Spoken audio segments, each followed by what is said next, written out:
Welcome back. So we started with our random stamp background.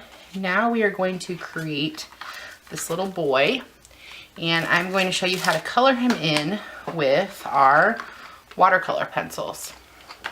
So when you use an image that you want to color in, you want the Memento ink pad because this is a fade resistant ink, so it does not smear when you use markers or watercolor pencils.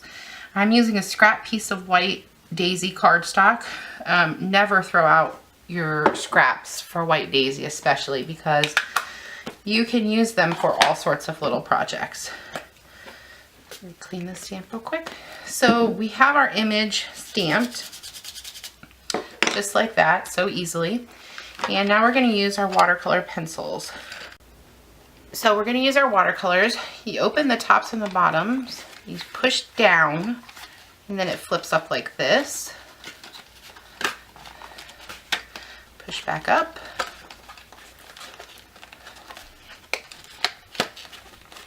And it actually creates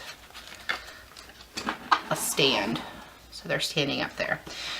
The watercolor pencils come in a set of 24. We have the basic colors and the secondary colors. Secondary colors are your blues, your blacks, your darker colors.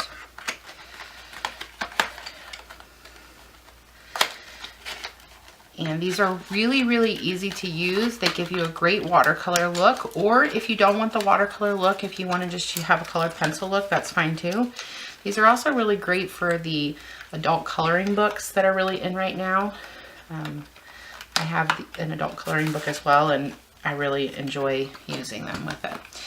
So let's just do his hair for this sample. I'm using the honey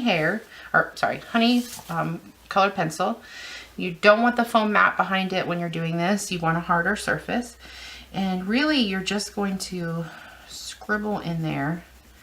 You don't have to go edge to edge because the water brushes will do that for you. So these are our paintbrush sets, and I'm just going to use the tiny one here, and then you need a little glass of water. It doesn't take a lot of water, not at all, and you're just going to dip right in there and see how that spreads that color out. It gives it a more opaque look. Really, really simple. If you're not a fan of colored pencils or watercolors, you could use our markers. We have the marker sets in the back of the book as well. The markers are more expensive and are much more of an investment. So if you're looking to do this more long-term, I recommend the markers. But if you're looking for just one project, the colored pencils are a great way to go as well. And so there you have it. We have now colored in his hair. And that's the final product. Let me just try zooming in. That didn't work. There you go.